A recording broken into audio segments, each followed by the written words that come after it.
Hey everybody out there, it's Rob the History Smith. Today is November 11th, Memorial Day, Armistice Day, and so I have a special video for you today about a forgotten soldier. I learned about this soldier, believe it or not, through an antique in an antique store, and I'd like to share you a story with him. The story starts with only one very simple object I'll show you to start with, and that's this here. It doesn't look like much. It's not very big. You can see there's my hand. It's quite small. It's pure silver, or at least sterling silver. You can see it's meant to be worn. And this is known as a silver cross, Canadian silver cross, or a memorial cross. These crosses were first issued in December 1st, 1919, to any of the mothers and widows or next of kin of Canadian soldiers killed in action or as a result of action. The crosses were sent out automatically to mothers' wives who qualify and could be worn by the recipients anytime, even though they were not themselves veterans. The cross was engraved with the name, rank, and service number of the honored son or husband on the back. And you can see there's the name there. I'll go on a bit more about him, but first I'll talk a little more about the medals. There's 3 different types you can get. This would be the earliest ones with George V cipher on it. You'd also have after him so you can get 3 different versions of these. One issued in 1919, which would be the George V, followed by George VI and Elizabeth II. I don't know currently if they're going to be issuing a more recent one for the current King Charles, but we'll see.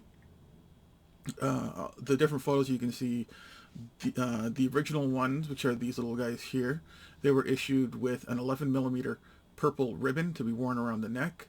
The King George VI were also issued with that, and the Queen Elizabeth were issued with a metal bar to be pinned to the person wearing. I would say the recipient, but technically the recipient is deceased.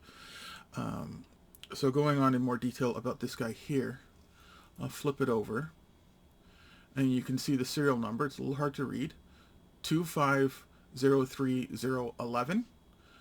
And it's F.L. Corning on the back. With a bit of research, this was issued to Frank Lester Corning, a sapper and engineer was his rank, born 14th of September 1886 in Yarmouth, Nova Scotia. Enlisted in Winnipeg, Manitoba, in the 13th Light Railway Operating Company. It doesn't sound very spectacular, but I can tell you one thing: in World War I, if you were on or near the front lines, you were going to be fighting at some point, and that's exactly how this individual lost his life. It is also known as the Fort Garry Horses, or FGH. They were formed in 1912, and they're currently still in operation in Nova Scotia. Sorry, not Nova Scotia, in Winnipeg. Frank Lester Corning died on 28th of March 1918. He was 32 years old, and it was approximately a little more than 8 months before the end of World War I. I'll draw up a listing from his death in the Winnipeg Tribune. You can see there was quite a few soldiers killed during this newspaper article. The article was presented on April 16th, 1918, so about a month after his death. The regiment itself actually has a very interesting history, more than I can get into now, but I will give you a link if you want to learn more about them.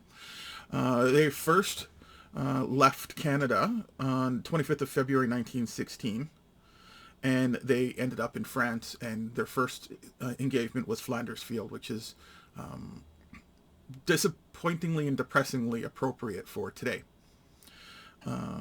They were with the Canadian Cavalry Brigade at the end of the war. The regiment was awarded the Victoria Cross for the actions in the Battle of Cambrai on November 20th, 1917 in France. There were 75,681 Allied wounded, 10,042 killed, and 180 tanks lost. So a significant battle, even by World War I standards, which had some of the most horrific fighting of World War I. The actual engagement that I believe this individual probably lost his life in started on the 22nd and lasted through the 26th of March. The regiment sent out mounted and dismounted detachments to plug gaps and relieve the British infantry. They also dismounted some soldiers, 13 of them. They went on a reconnaissance mission and became engaged with the enemy, and were cut off from the rest of the regiment for 4 days. So that would place 13 soldiers at this cutoff moment behind enemy lines, essentially, from the 22nd to the 30th, and the soldier here died on the 28th. So possibly he died during the trying to reconnect, or he could have been one of the 13 killed. I can't say for sure, but it's an important message to remember today, that sometimes we can remember entire regiments, sometimes we can remember countries, but too often we forget individuals unless they're directly related to us. And sadly, this cross being found in an antique store just among a pile of silver really speaks to how quickly we forget. If anybody has any information about this family, I'd love to hear from you. I would like to do something special with it, but as with most things, I hate to be so brash, but I'd like to do the right thing. So if anybody knows this family, or anybody from the regiment would like to contact me, please do so in the comments, and I'll see what we can work out. Well, thank you for watching, and I will leave you with a minute of silence. There'll be no intro or ending to this video, so yeah. Everyone out there currently fighting, stay safe. For those who have fought, thank you. And, in these times, hopefully we'll find peace, but not likely. Thank you for watching.